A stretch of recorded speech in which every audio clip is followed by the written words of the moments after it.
Assalamualaikum warahmatullahi wabarakatuh. Alhamdulillahi rabbil alamin wa bihi nasta'in ala umurid dunya waddin wassalatu wassalamu ala asyrafil anbiya'i wal mursalin nabiyyina Muhammadin sallallahu alaihi wasallam wa ala alihi wa ashabihi wa man sara ala nahjihi wa iktafa atharahu ila yaumiddin, amma ba'du. Alhamdulillah, puji serta syukur mari kita panjatkan kehadirat Allah Subhanahu wa taala yang telah melimpahkan berbagai macam kenikmatan-kenikmatannya, baik itu nikmat iman, nikmat Islam, nikmat kesehatan, nikmat waktu luang, serta sejumlah kenikmatan-kenikmatan lainnya, sehingga alhamdulillah pada malam hari ini kembali kita bisa hadir di tempat yang mulia ini dalam rangka menimba ilmu agama, dalam rangka mengkaji hadis-hadis Rasulullah sallallahu alaihi wasallam. Mudah-mudahan apa yang kita laksanakan di malam hari ini dicatat oleh Allah sebagai amal saleh, sebagai amal kebajikan yang mudah-mudahan dapat menjadi pemberat timbangan amal soleh kita di akhirat. Salawat serta salam semoga senantiasa tercurahkan kepada Nabi kita Muhammad sallallahu alaihi wasallam yang telah membimbing umatnya menuju jalan kebenaran, menyelamatkan umat manusia dari kegelapan jahiliyah menuju ajaran Islam yang terang benderang. Baik hadirin hadirat jamaah salat maghrib yang dimuliakan oleh Allah, pada malam hari ini kita akan kembali melanjutkan pembahasan hadis-hadis Bulughul Maram karya Imam Al-Hafidz Ibnu Hajar Al-Asqalani rahimahullah ta'ala. Dikarenakan sebentar lagi kita akan menghadapi Hari Raya Idul Kurban, ya, Hari Raya Idul Kurban, di mana kita disyariatkan untuk melaksanakan ibadah kurban. Karena itu pada malam hari ini saya meloncat, ya, akan meloncat pembahasannya pada malam hari ini untuk membahas hadis-hadis seputar kurban yang ada di dalam Bulughul Maram. Harapannya bisa menjadi bekal, ya, bekal ilmu bagi kita semua, khususnya bagi kaum muslimin yang hendak melaksanakan ibadah kurban. Ya, jadi malam hari ini kita akan bahas hadis-hadis tentang ibadah kurban yang ada di dalam kitab Bulughul Maram. Baik, hadis pertama, ya, hadis dari Anas bin Malik radhiyallahu taala anhu, anna nabiyya sallallahu alaihi wasallam kana yudahhi bikabshaini amlahaini aqranaini wa yusammi wa yukabbir wa yada'u rijlahu ala sifahihima. Ya, kata Anas bin Malik radhiyallahu taala anhu, anna nabiyya sallallahu alaihi wasallam, bahwasanya Nabi sallallahu alaihi wasallam kana yudahhi, beliau pernah berkurban, bikabshaini amlahaini, ya, dengan dua kabsh. Kabsh itu domba gibas, ya, dengan dua domba gibas, amlahaini, yang amlah, ya, yang bersifat amlah. Apa itu amlah? Sebagian ulama, ya, menjelaskan bahwa maksud dari amlah itu adalah bahwa domba tersebut, ya, berwarna putih, ya, berwarna apa? Putih. Sebagian lagi mengatakan bahwa domba tersebut berwarna putih tapi bercampur sedikit dengan warna apa? Hitam, ya. Dan ini yang barangkali lebih kuat. Jadi maksud domba yang amlah itu adalah domba yang tubuhnya berwarna putih tetapi ada bagian-bagian tertentu yang berwarna apa? Hitam, ya. Ini barangkali yang lebih kuat karena nanti akan dikuatkan pada hadis berikutnya nanti yang akan kita bahas. Jadi Nabi SAW beliau berkurban dengan dua domba gibas amlahaini. Amlahaini itu adalah bahwa badannya berwarna putih tetapi ada bagian-bagian tertentu dia berwarna apa? Hitam. Aqranaini, ya, bahwa domba tersebut bertanduk. Wa yusammi wa yukabbir, beliau mengucapkan bismillah, ya, yusammi, tasmiyah, beliau mengucapkan bismillah, wa yukabbir, dan beliau apa? Bertakbir. Jadi beliau mengatakan bismillahi Allahu akbar, ya, bismillahi Allahu akbar. Wa yada'u rijlahu ala sifahihima, dan beliau meletakkan kakinya di atas sisi leher kedua kambing tersebut, ya. Jadi beliau meletakkan ya kaki beliau di sisi leher kambing tersebut agar kambing tersebut tidak bergoyang-goyang ketika disembelih. Baik, dalam lafaz lain disebutkan dzabahahuma biyadihi, beliau menyembelih keduanya dengan tangan beliau sendiri, muttafaqun alaihi. Dalam lafaz lain disebutkan saminaini, bahwa dua ekor kambing tersebut atau dua ekor domba tersebut adalah domba yang yang gembuk, ya. Dan pada musnad Abu Uwanah dalam sahihnya disebutkan saminaini, bahwa dua ekor domba tersebut adalah dua ekor domba yang harganya mahal, ya. Dan dalam lafaz lain, ya, dalam Sahih Muslim disebutkan wa yaqul bismillahi wallahu akbar, beliau mengucapkan bismillahi Allahu akbar, ya, bismillahi Allahu akbar, ya. Jadi ya, dalam hadis ini Anas bin Malik radhiyallahu taala anhu menceritakan bagaimana kurban yang dilaksanakan oleh Rasul kita sallallahu alaihi wasallam. Jadi dahulu Rasulullah sallallahu alaihi wasallam berkurban. Beliau pernah berkurban dengan apa? Dengan dua ekor kambing gibas, ya, dua ekor kambing gibas. Dan kita tahu bahwasanya hewan kurban itu, ya, hanya boleh, ya, dilakukan dengan jenis-jenis hewan tertentu yang disebutkan oleh ulama, ya, atau diistilahkan oleh ulama dengan bahimatul an'am. Bahimatul an'am adalah hewan ternak khusus, yaitu dari jenis onta atau dari jenis sapi, termasuk sapi adalah kerbau, ya, dan dari jenis kambing dan domba, ya, dari jenis kambing dan domba, dari jenis ini saja, ya. Maka mayoritas ulama, bahkan sebagian ulama atau mayoritas ulama, ya, menukil adanya ijma, bahkan mayoritas ulama menukil adanya ijma bahwa kurban itu tidak boleh dilakukan kecuali dengan jenis-jenis hewan yang tadi kita sebutkan, onta, sapi, termasuk sapi adalah kerbau, kemudian kambing dan domba, ya. Walaupun ada pendapat sebagian kecil ulama yang berpendapat bahwa boleh berkurban dengan ayam, ya, boleh berkurban dengan ayam, boleh pula berkurban dengan burung, ya, dan lain sebagainya. Ada sebagian kecil ulama. Apa dalilnya? Dalilnya adalah pahala sholat Jumat. Dalilnya adalah dalil tentang pahala sholat Jumat, ya. Ada dalil yang membahas tentang pahala sholat Jumat, di mana kata Nabi sallallahu alaihi wasallam, ya, barang siapa yang datang pada jam pertama, ya, kan orang yang sholat Jumat itu kan mendapatkan pahala, ya, sesuai dengan keberangkatannya, ya. Apakah dia berangkat di kloter pertama, kloter kedua, kloter ketiga, kloter keempat, atau selanjutnya?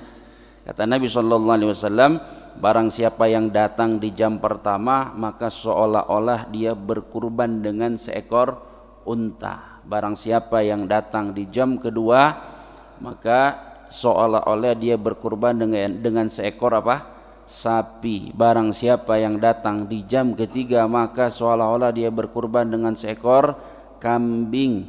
Barang siapa yang datang di jam keempat, maka seolah-olah dia berkurban dengan seekor seekor ayam. Barang siapa yang datang di jam kelima, maka seolah-olah dia berkurban dengan telur, ya. Dengan telur. Nah, di sini Rasulullah sallallahu alaihi wasallam menyebutkan seolah-olah berkurban. Oh, berarti kurban dengan ayam boleh. Itu pendapat sebagian kecil para ulama, ya, sebagian kecil para ulama. Ada para ulama beberapa ulama bahkan juga dari kalangan sahabat yang berpendapat demikian. Tapi mayoritas ulama, ya, jumhur ulama, bahkan sebagian menukil adanya ijma bahwa hewan yang boleh dijadikan sebagai sembelihan di hari raya Idul Kurban atau Idul Adha itu hanya dari jenis bahimatul an'am. Bahimatul an'am itu adalah hewan ternak khusus, ya, yaitu satu adalah onta, dua adalah sapi, tiga adalah kambing dan domba. Baik, Nah, yang jadi pertanyaan adalah yang paling afdol mana? Ya, kalau kita mau berkorban, yang paling afdol itu berkorban dengan hewan apa? Nah, kalau di sini kan Rasulullah berkorban dengan ya domba gibas. Apakah ini menunjukkan ini yang paling afdol? Ya, menurut mazhab Maliki, berdasarkan hadis ini, menurut mazhab Maliki yang paling afdol berkurban itu dengan domba gibas, sebagaimana yang dilakukan oleh Rasul kita Shallallahu Alaihi Wasallam dalam hadis ini.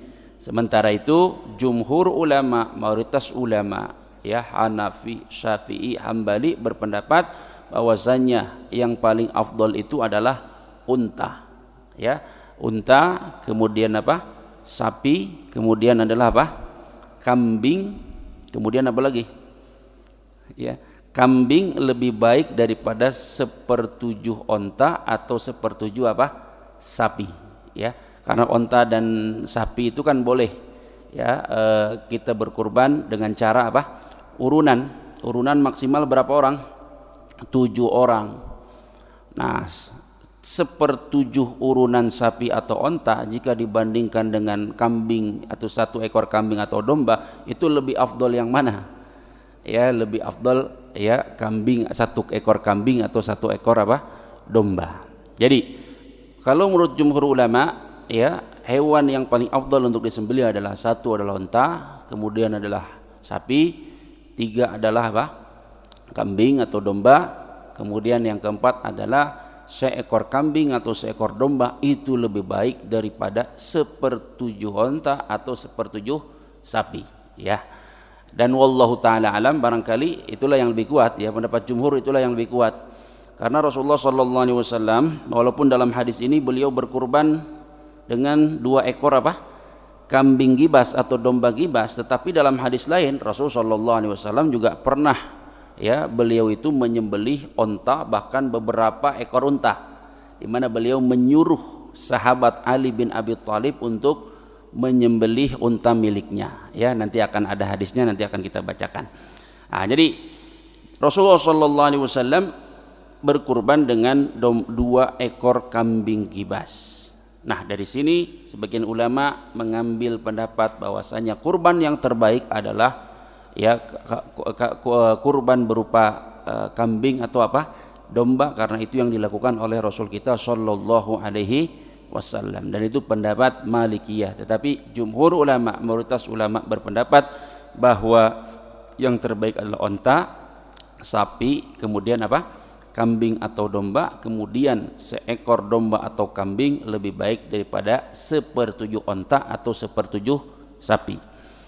Ya, kemudian mikabsyaini amlahaini akrona ini, yaitu dengan 2 kambing gibas yang amlah dan akron. Akron itu bertanduk, ya amlah itu berwarna putih tetapi bagian-bagian tertentunya berwarna hitam. Nanti akan disebutkan dalam riwayat selanjutnya ya bahwa amlah itu maksudnya adalah ya domba tersebut ya berwarna putih tetapi bagian-bagian tertentu itu apa saja? 1 adalah bagian kakinya berwarna hitam, kemudian bagian matanya berwarna hitam, ya dan juga sebagian badannya berwarna hitam. Itu maksud dari amlah. Karena itu sebagian ulama berpendapat bahwa dari sisi warna ya untuk menyembelih kambing, jika kita ada beberapa pilihan dari sisi warna, maka dianjurkan ya itu adalah kambing atau domba yang ya yang berwarna amlah. Berwarna amlah itu apa? Dia mayoritasnya putih tetapi ada beberapa warna apa? Hitamnya, khususnya di kakinya, di matanya dan di sebagian badannya, ya. Tapi ini pembahasan tentang afdol, bukan yang wajib. Ya, hanya pembahasan yang afdol, bukan wajib. Akrona ini dia bertanduk. Wa yusammi wa yukabbir, dan beliau yusammi mengucapkan bismillah, wa yukabbir dan beliau apa? Bertakbir, ya. Jadi beliau mengucapkan bismillahi Allahu akbar. Boleh nggak ditambahin ar-Rahmanir Rahim? Ayo. Bismillahirrahmanirrahim Allahu akbar. Boleh atau tidak? Ulama beda pendapat, ya. Ulama beda pendapat. Mayoritas ulama khususnya mazhab Syafi'i boleh. Karena bismillahirrahmanirrahim lebih lengkap daripada apa?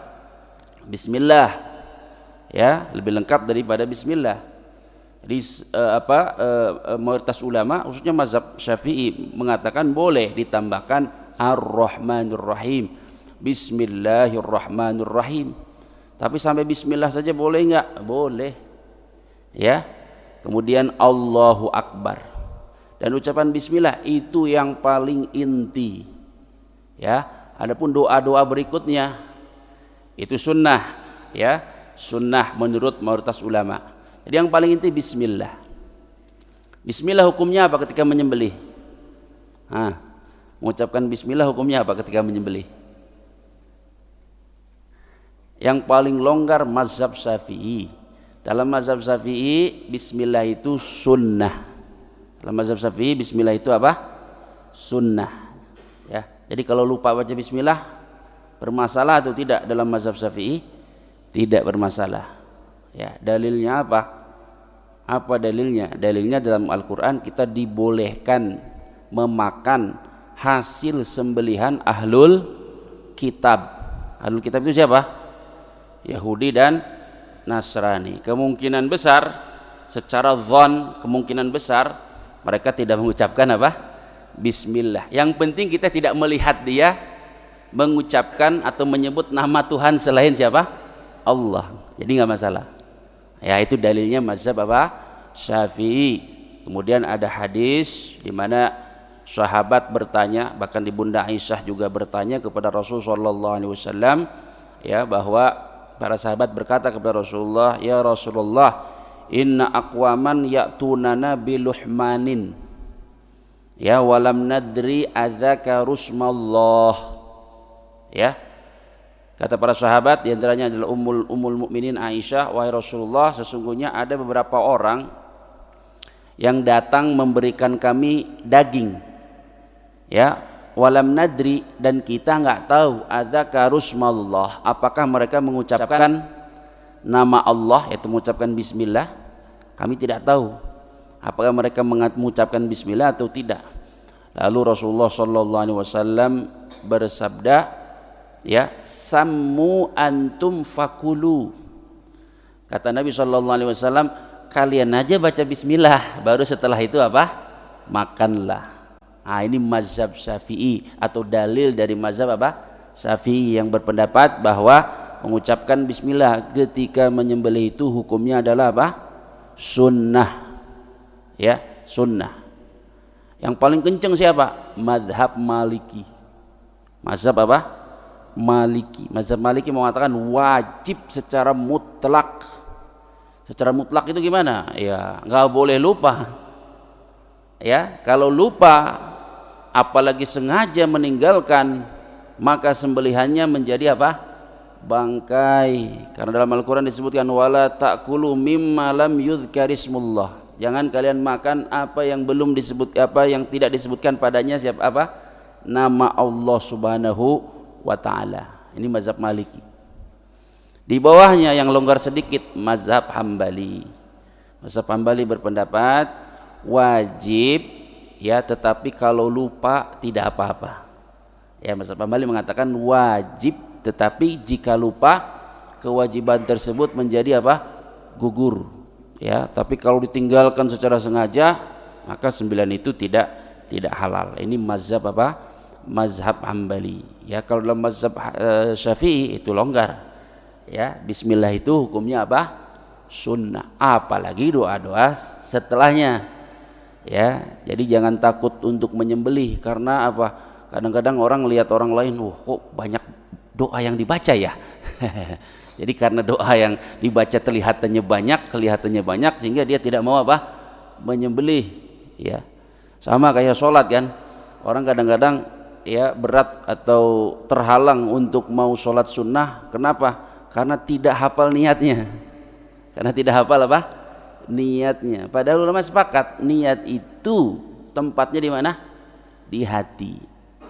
Yang diperselisihkan adalah apakah disunnahkan melafalkannya atau tidak. Jadi yang dibahas disunnahkan, bukan diwajibkan. Ya.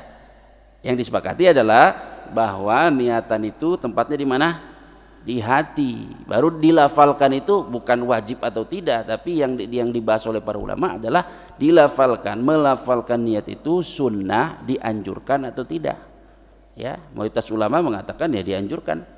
Sebagian lain mengatakan tidak dianjurkan. Bahkan sebagiannya lain mengatakan bahwa melafalkan niat itu apa? Merupakan apa? Bid'ah, kan seperti itu. Ya. Jadi penting kiranya kita dalam ibadah-ibadah itu kita harus tahu poin yang wajib itu yang mana, poin yang rukun itu yang mana, ya, supaya kita kalau melakukan ibadah itu tidak ragu-ragu jika ada sesuatu yang ditinggalkan. Nah, kita kembali kepada masalah bismillah tadi. Bismillah itu dalam mazhab Syafi'i hukumnya adalah apa? Sunnah. Dalam mazhab Hambali gimana? Wajib, tapi kalau lupa nggak masalah. Dalam mazhab Hambali jangankan menyembelih, berwudu saja, berwudu wajib baca apa? Bismillah. Tapi kalau lupa nggak apa-apa, ya. Kalau lupa tidak apa-apa. Nah, jadi yang paling inti adalah bismillah. Ya, doa-doa lain atau bacaan-bacaan lain itu ya sunnah. Kalau bismillah kenapa paling penting? Ya karena diperselisihkan oleh ulama tentang status kewajibannya. Tadi kita katakan kalau Maliki itu wajib, kalau Hambali itu wajib, tapi kalau lupa gugur, ya. Kalau Syafi'i itu dia sunnah. Kalau Hanafi saya tidak tahu, saya ragu. Kalau nggak salah wajib juga, tapi saya ragu. Ya, intinya kalau menyembelih yang paling inti adalah bismillahnya. Setelah itu ya sunnah. Misalnya apa? Allahu Akbar. Bismillahi Allahu Akbar. Misalnya nanti Idul Adha cuma baca bismillah aja, boleh atau tidak? Boleh bismillah. Atau tidak baca apa-apa misalnya, boleh juga menurut mazhab Syafi'i, nggak masalah, ya. Jadi yang paling penting bismillahi, kemudian Allahu Akbar. Bismillahnya boleh ditambah Ar-Rahmanir Rahim, ya. Ulama beda pendapat, ya. Mayoritas ulama mengatakan boleh karena itu justru lebih apa? Lengkap daripada bismillah. Boleh ditambah doa-doa lain, misalnya sholawat, boleh nggak? Bismillahirrahmanirrahim. Allahumma sholli wa sallim ala nabiyyina Muhammad. Allahu Akbar. Boleh atau tidak? Ya. Imam Syafi'i membolehkan. Dalam mazhab Syafi'i diperbolehkan. Dalilnya apa? Dalilnya adalah qiyas. Qiyas. Dalilnya qiyas. Ya, qiyas. Qiyasnya bagaimana? Qiyasnya adalah bahwa nama Nabi itu seringkali disebut ketika disebut nama siapa? Allah Subhanahu wa Ta'ala. Jadi nama Nabi itu seringkali disebut bersama dengan nama Allah Subhanahu wa Ta'ala. Berdasarkan firman Allah Subhanahu wa Ta'ala dalam Al-Quran, Allah berfirman, wa rafa'na laka dzikrak fa inna ma'al usri yusran, dan seterusnya al-ayah. Kata Allah Subhanahu wa Ta'ala, wa rafa'na laka dzikrak, dan kami itu Allah, rafa'na, kami meninggikan, dzikrak, penyebutan namamu wahai Muhammad. Ya, maksudnya adalah Allah memuliakan Nabi dengan senantiasa menyebut nama Nabi. Karena itu senantiasa kalau disebut Allah biasanya disebut juga siapa? Nabi Muhammad. Contoh dalam azan. Dalam azan disebut nama Allah, disebut juga nama siapa? Nabi. Dalam tahiyat disebut nama Allah, disebut juga nama siapa? Nabi sallallahu alaihi wasallam. Dan dalam banyak ibadah dan momentum. Karena itu Imam Syafi'i mengkiaskan itu, sehingga dalam mazhab Syafi'i, ya, dan mungkin juga dalam mazhab lain, ya, mereka menganjurkan untuk baca juga apa? Sholawat. Ya, itu mazhab Syafi'i. Ya, kalau kita tidak mengambil pendapat itu ya nggak masalah juga. Tapi paling yang inti adalah yang penting adalah kita harus tahu mereka ada dasarnya atau tidak. Ada dasarnya, mereka punya dasarnya, ya. Apalagi ini adalah pendapat Imam siapa? Syafi'i. Ya, jadi Bismillah Allahu Akbar ditambah sholawat boleh atau tidak? Kalau dalam mazhab Syafi'i diperbolehkan. Bismillah Allahumma sholli wa sallim ala nabiyyina Muhammad, atau salawat yang panjang sekalian, ya. Bahkan juga ada doa-doa kalau dalam beberapa kitab-kitab madhab seperti wajjahtu wajhiya lilladzi fataras samawati wal arda hanifan musliman wa ma ana minal musyrikin dan seterusnya ya. Tapi kalau kambing dan sapinya banyak, nah itu kelamaan nantinya. Ya, kita yang praktis-praktis saja juga nggak masalah. Bismillahi Allahu akbar.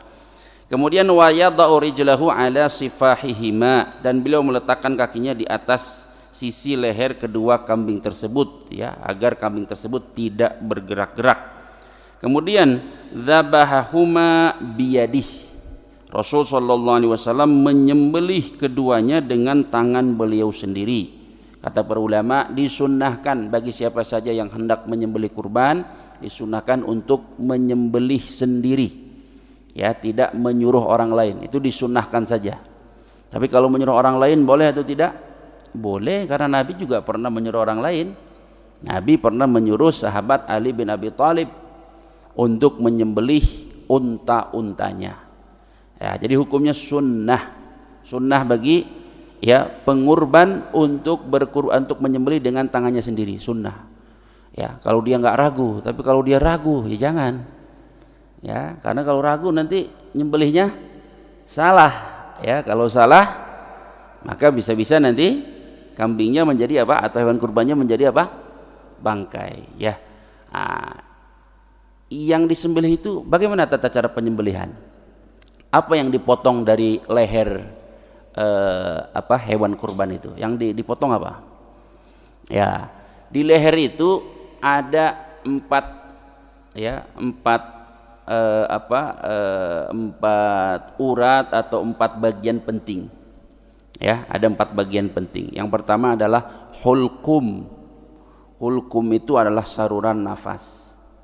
Yang kedua mirri, itu saluran makan. Yang ketiga, keempat al-wadijan. Al-wadijan itu urat leher ya, urat leher. Jadi di leher itu ada 4 bagian penting. Satu hulqum, yaitu saluran apa, nafas. Yang kedua al-mirri, yaitu saluran makanan. 2, 3 adalah 2 urat leher, urat leher kiri dan kanan. Yang harus kita putus yang mana? Ulama beda pendapat. Kalau mazhab Hanafi, yang penting 3 di antara 4 tersebut. Kalau dalam mazhab Hanafi ya, 3 di antara 4 tersebut. Sudah. Dalam mazhab Maliki, yang mana? Dalam mazhab Maliki yang dipotong adalah ya saluran nafas dan 2 urat leher. Saluran nafas dan 2 urat apa? Leher.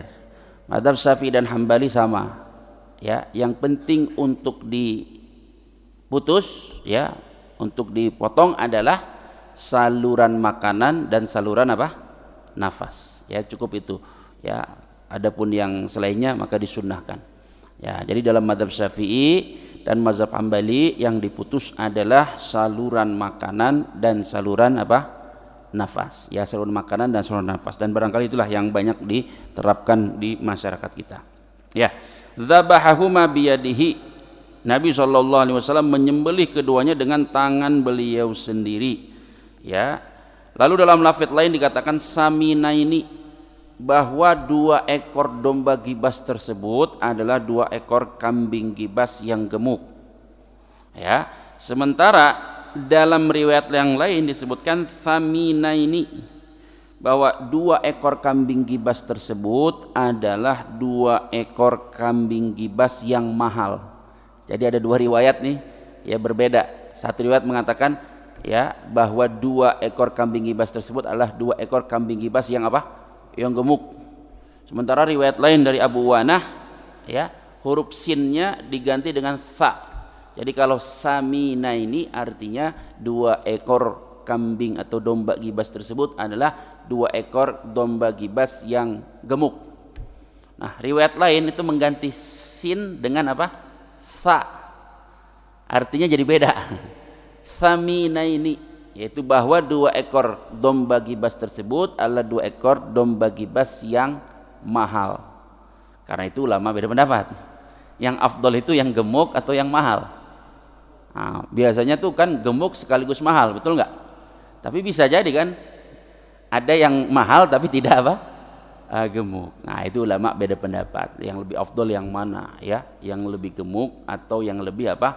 Mahal ya. Tapi wallahu alam, mayoritas ulama mengatakan yang paling afdol adalah yang paling apa? Gemuk. Dalam lafaz lain ya, pada riwayat Muslim disebutkan wa yaqulu bismillahi wallahu akbar. Dalam lafaz Muslim disebutkan bahwa Nabi ketika menyembelih itu beliau mengucapkan bismillahi Allahu akbar. Baik. Jadi disunahkan mengucapkan bismillahi Allahu akbar. Tadi sudah kita bahas ya. Boleh ditambah ar-Rahmanir Rahim atau tidak? Sebagian ulama mengatakan boleh, Munawawi mengatakan boleh dan itu yang afdal karena itu lebih lengkap. Sebagian ulama mengatakan enggak, bismillah aja. Kenapa? Karena momentumnya tidak sesuai dengan nama Allah Ar-Rahmanir Rahim. Ar-Rahmanir Rahim artinya apa? Yang lagi maha pengasih, lagi maha apa? Penyayang. Sementara itu kan yang dilakukan apa ketika itu? Menyembelih. Ya, menyembelih itu tidak sesuai dengan Ar-Rahmanir Rahim. Sehingga sebagian ulama mengatakan enggak, udah bismillah aja, enggak pakai apa? Ar-Rahmanir Rahim. Nah, itu namanya sudut pandang. Ya, ada yang mengatakan seperti itu, ada yang mengatakan seperti ini, itu boleh-boleh saja. Ya, tetapi Nabi ya dalam riwayat Muslim disebutkan bahwa beliau mengucapkan bismillahi Allahu akbar. Baik. Apakah hanya bacaan ini saja? Jawabannya tidak. Nabi mengucapkan juga bacaan yang lain yang disebutkan dalam riwayat Muslim. Ya, kita bacakan riwayat Muslim. Dan pada lafaz Muslim dari Aisyah radhiyallahu taala anha, Ibunda Aisyah mengatakan, amara bi kabshin akran yata'u fi sawad wa yabruku fi sawad wa yanzuru fi sawad.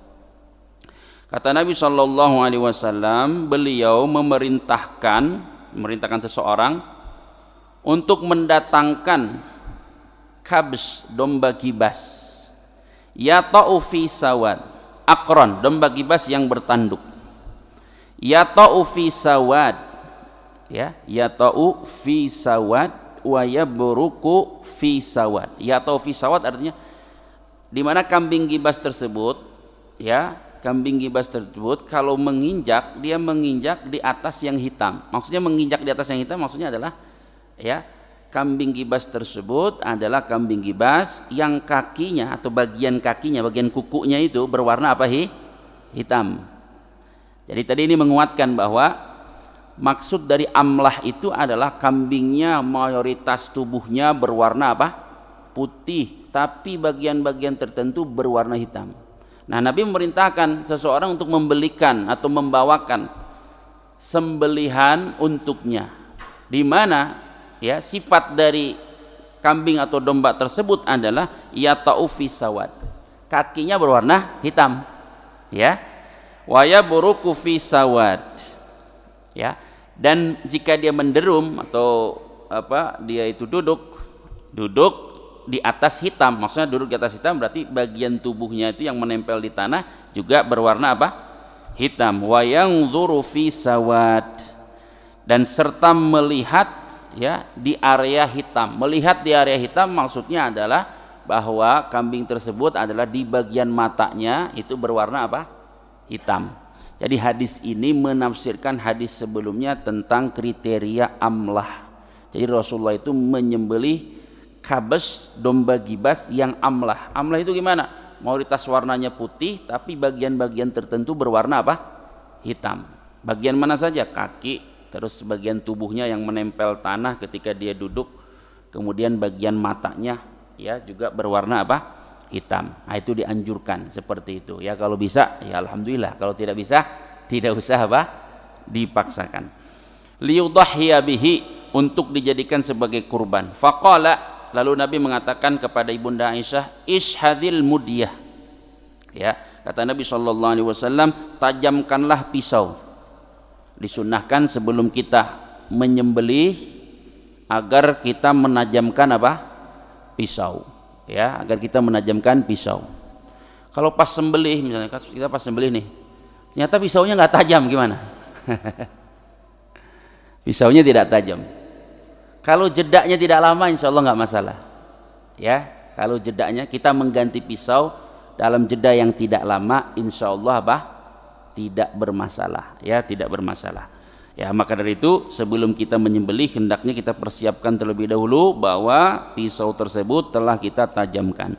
Tsumma akhadhaha, kemudian Nabi mengambilnya, fa'adja'ahu, dan menidurkan, ya, domba gibas tersebut. Tsumma dzabahahu, kemudian Nabi menyembelihnya.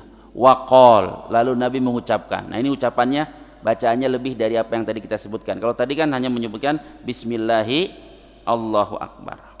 Kalau ini enggak, ada tambahan. Bismillahi Allahumma taqabbal min Muhammad wa ali Muhammad wa min ummati Muhammad. Bismillah, dengan menyebut nama Allah. Allahumma, ya Allah, taqabbal min Muhammad, ya Allah terimalah dari Muhammad, wa ali Muhammad, dan keluarga siapa? Muhammad, wa min ummati Muhammad, dan terimalah dari siapa? Umatnya Nabi Muhammad. Ya. Nah, ini apa yang diistilahkan oleh para ulama dengan apa? Al-isyraq. Al-isyraq itu apa? Melibatkan, ya, melibatkan orang lain dalam pahala. Ya, melibatkan orang lain dalam apa? Pahala. Jadi kita boleh melibatkan orang siapapun untuk mendapatkan pahala apa? Kurban. Ya. Kalau kurbannya kan satu kambing untuk satu orang aja. Ya, atau satu kambing itu bisa untuk dirinya dan apa? Keluarganya, ya, atau lebih tepatnya ahlul baitnya, ya, ahlul baitnya itu juga ulama beda pendapat. Ahlul bait itu apa? Ada yang berpendapat yaitu satu rumah, keluarga satu apa? Rumah. Jadi setiap rumah itu cukup satu kurban, maksudnya seperti itu, ya, satu rumah itu cukup apa? Satu kurban. Karena kurban itu hukumnya apa? Apa hukumnya kurban? Ada yang mengatakan wajib, ada yang mengatakan sunnah. Ya, sunnah. Apa harus setiap orang? Enggak. Ya. Kata ulama, ini sudah isya atau belum? Belum, ya. Mayoritas ulama, khususnya mazhab Syafi'i, mengatakan kurban itu sunnah kifayah. Ya, sunnah apa? Kifayah. Sunnah yang bersifat kifayah. Artinya apa? Kalau satu orang dalam satu rumah sudah ada yang berkorban, maka itu sudah apa? Mencukupi. Ya, mencukupi. Ya, satu rumah itu, ya, kriterianya apa? Apakah yang penting satu rumah? Nah, ada yang berpendapat yang penting satu rumah. Ada yang mengatakan enggak, satu rumah itu harus keluarga satu nasab. Ada yang mengatakan enggak, satu rumah itu maksudnya adalah jika mereka semua dinafkahi oleh satu apa? Satu orang. Tapi kalau satu rumah keluarganya masing-masing, ya, kan kadang-kadang ada orang, ya, satu rumah itu ada beberapa keluarga, ya, maka menurut sebagian ulama itu tidak termasuk ke dalamnya. Baik, kita azan terlebih dahulu. Baik. Jadi dalam hadis ini Rasulullah SAW ketika menyembelih beliau mengucapkan Bismillahi Allahumma taqabbal min Muhammad. Allahumma taqabbal min Muhammad artinya ya Allah terimalah ini dari siapa? Muhammad. Jadi kita juga boleh mengucapkan misalnya nama kita siapa, misalnya Abdullah misalnya. Allahumma taqabbal min Abdillah. Atau nama kita siapa misalnya? Nama kita yang lain misalnya Agus misalnya, ya. Contoh aja. Ya, Allahumma taqabbal min Agus misalnya. Kalau Agus beserta keluarganya berarti wa ali Agus. Wa ummati Agus enggak? Enggak. Karena Agus tidak punya apa? Umat Muhammad aja. Pakai bahasa Indonesia boleh enggak? Boleh enggak pakai bahasa Indonesia? Boleh, enggak usah pakai bahasa Arab. Ya, tidak mesti harus pakai bahasa Arab. Misalnya, Bismillah, ya Allah ini dariku dan keluargaku ya Allah. Boleh enggak? Boleh, tidak harus pakai bahasa Arab. Nah, dalam riwayat lain disebutkan, ya, bahwa Nabi SAW ketika menyembelih dia mengucapkan Allahumma an hadza minni atau hadza anni wa man lam yudhi min ummati. Ya Allah ini dariku dan dari umatku yang tidak menyembelih, ya, tidak berkurban. Ya Allah ini dariku dan dari umatku yang tidak apa? Berkurban. Ya, dan ini dari umatku yang belum berkurban. Umat Nabi ketika itu kan ada yang masih hidup, Ya, ada yang belum datang dan ada yang sudah apa? Meninggal. Betul enggak? Allahumma hadza anni, ya, wa man lam yudahhi min ummati. Ya Allah, ini dariku dan dari umatku yang belum berkurban. Umatku itu kan mencakup umat Nabi yang masih ada dan yang akan ada, dan umat Nabi yang sudah apa? Wafat. Nah, ungkapan ini menjadi dalil sebagian ulama yang mengatakan boleh kita berkurban atas nama orang yang sudah apa? Meninggal. Boleh enggak?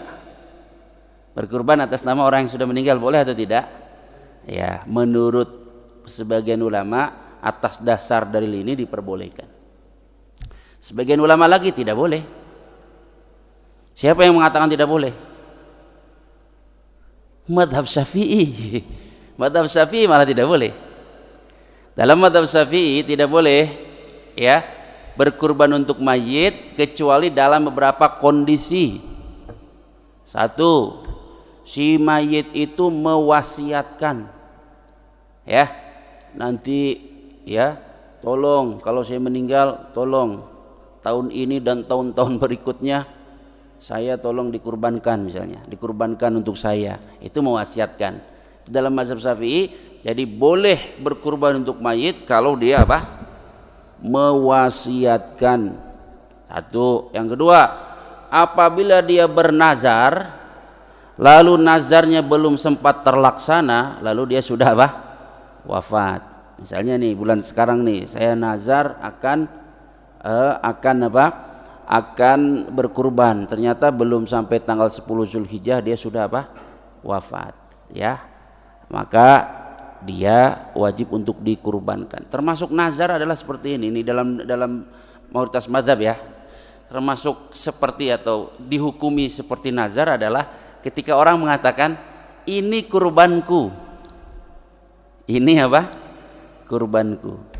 Itu kalau dalam mazhab mayoritas mazhab, khususnya adalah Syafi'i, Hambali, itu dihukumi sama seperti apa? Nazar. Kalau seorang beli hewan terus dia bilang apa?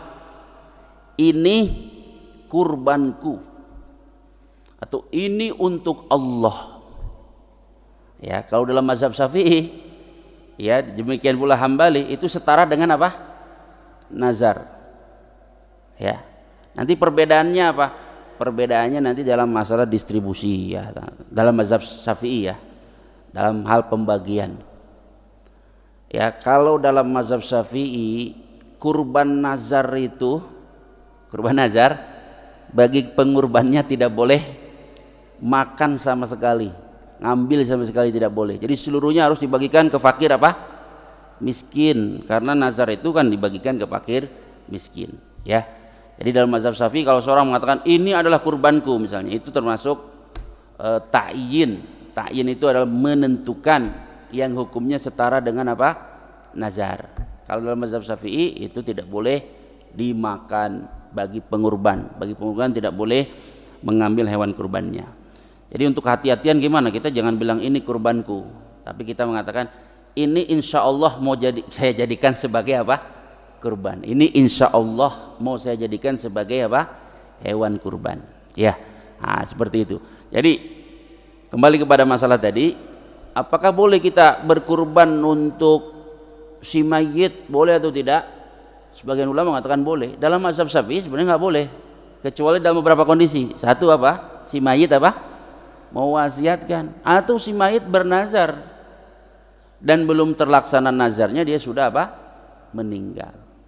Itu dalam dua kondisi itu diperbolehkan. Tapi dalam mazhab lain boleh berkurban untuk si mayit, karena, ya, kurban itu dikiaskan dengan sedekah. Boleh nggak sedekah atas nama mayit? Boleh, itu ada dalilnya. Sedekah atas nama mayit boleh. Seorang sahabiat, ya, seorang sahabiat pernah bertanya kepada Nabi SAW, wahai Nabi, sesungguhnya ibuku wafat, ibuku telah wafat. Seandainya dia diberi waktu sedikit saja, ya, maka dia akan bersedekah. Bolehkah aku bersedekah untuknya? Kata Nabi, bersedekahlah untuknya. Atas dasar itu ulama mengkiaskan kurban dengan apa? Sedekah. Jika sedekah boleh, maka kurban juga apa? Boleh. Bahkan bukan sedekah aja, beberapa ibadah boleh kita mengatasnamakannya untuk orang yang sudah apa? Meninggal. Seperti ibadah apa? Haji. Ibadah apa lagi? Puasa boleh. Puasa boleh. Ada. Ya. Man mata wa alaihi shiyam shoma anhu waliyuhu. Barang siapa meninggal sementara dia punya hutang apa? Puasa, maka hendaknya lah dipuasakan oleh walinya. Walinya maksudnya siapa saja, tapi yang penting adalah walinya, yang paling utama. Ya. Kemudian apa lagi? Haji juga diperbolehkan dan beberapa ibadah-ibadah lainnya. Ya, tapi untuk sholat walau alam tidak boleh. Ya. Karena itu ya kembali kepada masalah kurban ini, mayoritas ulama membolehkan orang berkurban atas nama siapa? Mayyit, ya, atas nama mayyit. Dalilnya apa? Nabi tadi mengatakan Allahumma hadza anni wa man lam yudhi min ummati. Ya Allah, ini dariku dan dari umatku yang belum apa? Berkurban. Umatku itu kan mencakup yang sudah mati dan yang masih ada. Itu satu. Ditambah lagi qiyas. Mengkiaskan kurban dengan apa?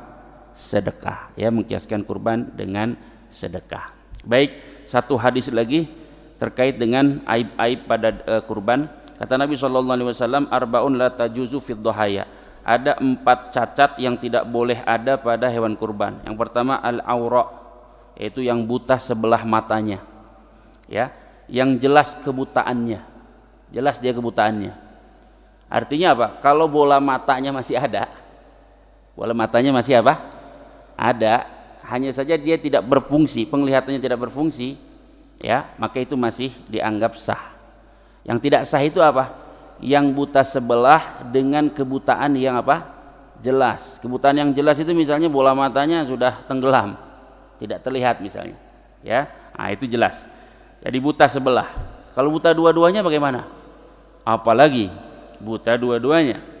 Yang kedua adalah wal maridatul bayyinu maraduha. Yang kedua adalah yang sakit yang jelas sakitnya. Wal arja'ul bayyinu dhala'uha atau arajuha. Yang ketiga adalah yang pincang yang jelas pincangnya. Jelas pincangnya itu gimana? Yang dia itu selalu ketinggalan. Kalau dia berjalan, dia selalu apa? Ketinggalan. Tapi kalau pincang sedikit, ya jalannya masih terlihat normal, nggak masalah. Dan itu hati-hati, pincang itu hati-hati, karena kadang-kadang ketika menyembelih si hewan kurban ini gerak-gerak. Jangan sampai kakinya apa? Luka atau patah. Itu bisa masuk dalam aib ini, ya. Hati-hati kakinya itu. Ketika hewan tersebut kita jatuhkan untuk disembelih, jangan sampai dia itu patah sehingga pincang, ya, apalagi sampai jelas kepincangannya. Kemudian wal kasiratul lati la tunqi, dan yang terakhir adalah al kasirah, yang hewan tersebut patah tulangnya. Tapi dalam riwayat ini disebutkan dan hewan yang kurus, yang terlalu ekstrim kurusnya, itu tidak boleh. Itu 4 aib yang disepakati, ya, menyebabkan hewan kurban tersebut tidak apa? Sah. Untuk aib-aib lain, ya ulama beda pendapat, ya. Inti dari 4 itu, mayoritas ulama mengatakan setiap aib yang mengurangi kualitas dan kuantitas daging, kualitas dan kuantitas daging. Kualitas misalnya kan tadi sakit kan nggak boleh, berarti yang mengurangi kualitasnya bisa jadi tidak diterima. Demikian pula kuantitas misalnya apa tadi, ya, apa namanya disebutkan tadi, ya, ada bagian-bagian yang tidak bisa dimakan, ya. Mata misalnya, sebagian orang kan makan mata itu, ya. Kalau tidak ada matanya berarti berkurang dari bagian tubuh tersebut yang bisa dimakan. Jadi segala macam aib yang mengurangi kualitas dan kuantitas daging itu lebih baik kita apa? Tinggalkan. Walaupun nanti dalam perinciannya ulama beda pendapat. Misalnya telinga, ya. Kalau telinga dalam mazhab Syafi'i lukas sedikit aja nggak boleh. Kalau dalam mazhab Syafi'i, ya. Di sebagian negara kan kambing itu ditandai dengan apa? Ya, dengan dilubangi, betul nggak? Itu sebenarnya dalam mazhab Syafi'i tidak boleh, dalam mazhab Syafi'i. Tapi kalau dalam mazhab Hambali masih boleh. Yang penting telinganya tidak hilang melebihi dari setengahnya. Ya, melebihi dari setengahnya. Intinya segala macam aib yang mengurangi kualitas dan kuantitas daging hendaknya kita hindari. Wallahu a'lam. Baik, kalau ada pertanyaan silakan. Kalau ada pertanyaan ya, silakan Pak. Ya, waalaikumsalam warahmatullahi wabarakatuh.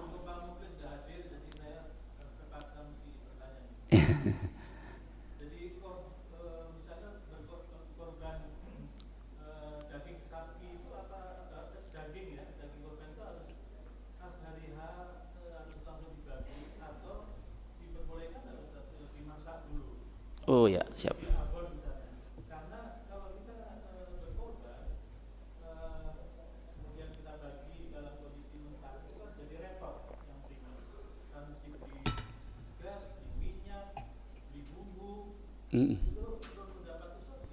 Baik. Jadi hewan kurban itu cara pembagiannya gimana? Ya, cara pembagiannya adalah tidak ada aturan khusus. Ya, walaupun disunahkan, mayoritas ulama mensunahkan hewan kurban itu satu ekornya dibagi menjadi 3 cara pembagiannya, betul nggak? Sepertiga untuk diri sendiri, sepertiga disedekahkan, sepertiga untuk dihadiahkan. Ya, tapi itu sunnah. Yang terpenting dari hewan kurban ini harap di garis bawahi. Yang terpenting dari hewan kurban ada sebagian dari dagingnya, daging ya, sebagian dari dagingnya yang dibagikan ke fakir miskin dalam keadaan mentah. Ya, dalam keadaan apa? Mentah. Yang namanya sedekah harus sedekah daging ya, sedekah daging, sedekah beras dan sebagainya. Yang namanya sedekah harus dalam keadaan mentah. Kenapa harus dalam keadaan mentah? Ya, ada alasannya kata para ulama. Itu namanya tamlik. Karena dalam sedekah itu kan memindahkan kepemilikan. Kalau sudah dimasak namanya bukan tamlik, tapi idzan. Idzan itu apa? Mempersilahkan untuk makan. Ya. Artinya kita di situ tidak memberi kebebasan bagi orang miskin untuk memasak daging tersebut sesuai dengan keinginannya. Kalau kita makan rendang, ternyata dia ingin sate kan gitu, gimana? Itu termasuk zakat, mohon maaf, zakat. Zakat harta diserahkan dalam bentuk harta. Jangan zakat harta diserahkan dalam bentuk umroh. Nggak boleh. Zakat itu hak fakir miskin dan kewajiban kita. Ya, bukan hak kita untuk mengotak-atik harta itu. Enggak, hak dia mau beli apa aja terserah selama dia fakir miskin dikasih. Jadi kembali kepada hewan kurban tadi ya, hewan kurban tersebut yang penting ada bagian dari dagingnya yang diserahkan kepada fakir miskin dalam keadaan mentah. Jadi kalau saya berkurban nih, misalnya saya berkurban nih, saya kurban kambing nih ya, kurban kambing saya dikatakan sah kalau sebagian dari dagingnya saya kasih kepada fakir miskin dalam keadaan mentah. Ya, sebagian itu berapa? Ulama beda pendapat. Ya, 1 kilo aja cukup. Ya, 1 kilo aja cukup. 1 kilo aja cukup. Itu untuk menjadikan hewan kurban tersebut hewan kurban yang sah. Karena apa? Karena kurban itu intinya bukan distribusinya, intinya adalah penyembelihannya, dan distribusinya tidak ada waktu tertentu. Misalnya harus dibatasi, pernah dibatasi oleh Rasulullah 3 hari, tetapi itu untuk kondisi tertentu, karena ketika itu ada orang yang datang ke Madinah dalam kondisi membutuhkan makanan. Setelah itu Rasulullah membolehkan kita untuk menyimpan daging kurban dalam waktu yang lama. Nah, intinya adalah untuk menjadikan hewan kurban tersebut adalah sah, harus ada yang dibagikan dalam keadaan mentah. Nah, kalau kemudian di antara hewan kurban tersebut ada yang ingin kita bagikannya kepada siapa? Fakir miskin. Dalam bentuk apa? Dalam bentuk sedekah. Maka yang dikatakan sedekah itu harus dalam keadaan mentah. Kalau dibagikan dalam keadaan tidak mentah, itu namanya bukan sedekah. Ya, jadi kalau kita sebagai panitia nih ingin membagikannya kepada siapa? Fakir miskin. Ya, bagi dalam keadaan mentah. Kalau tidak dalam keadaan mentah gimana? Ya namanya bukan sedekah. Sah atau tidak? Selama sudah ada yang dikeluarkan darinya daging yang mentah walaupun sedikit, maka itu kurban itu menjadi sah. Nah, andai pun ingin misalnya nanti dibagikannya, distribusikannya nggak harus langsung sekarang, ya lebih baik jangan diolah. Lebih baik jangan apa? Diolah. Tapi misalnya zaman sekarang bisa dibekukan, ya dibekukan. Beberapa lembaga-lembaga sosial, ya banyak yang melakukan itu. Jadi setelah dipotong kemudian dibekukan, nanti pembagiannya bisa setelah 1 hari, setelah 2 hari, atau setelah 3 hari, atau setelah hari-hari berikutnya nggak masalah. Dan itu yang dilakukan di negara-negara Teluk, khususnya di negara Arab. Kan musim haji itu kan banyak kambing yang disembelih, betul nggak? Artinya jumlah kambing atau daging kambing dan onta dan sapi jumlahnya banyak atau tidak? Banyak. Cara mendistribusikannya gimana? Kalau langsung didistribusikan kan jumlah fakir miskin di sana sedikit. Caranya gimana? Sebagian dibekukan, nanti dibagikan sepanjang tahun tidak masalah. Yang penting kalau yang namanya sedekah, kalau yang namanya apa? Sedekah itu dibagikannya harus dalam keadaan apa? Mentah. Kalau dibagikannya tidak dalam keadaan mentah, ya nggak masalah juga kalau sudah ada beberapa bagian dari hewan tersebut yang dibagikan secara apa? Mentah. Tapi kalau dibagikan secara mentah itu tidak dinamakan sedekah, ya. Itu namanya mempersilahkan orang untuk apa? Makan. Dalam istilah fikih namanya al-idhnu, bukan at-tamlik, bukan memindahkan kepemilikan atau memberikan, tapi namanya adalah al-idhnu, yaitu mempersilahkan orang lain untuk makan, ya seperti itu. Jadi intinya diusahakan dibagikan dalam kondisi apa? Mentah, ya wallahu alam bissawab. Cukup ya? Ya, kita tutup dengan kafaratul majlis. Subhanakallahumma bihamdika asyhadu an la ilaha illa anta astaghfiruka wa atubu ilaik. Assalamualaikum warahmatullahi wabarakatuh.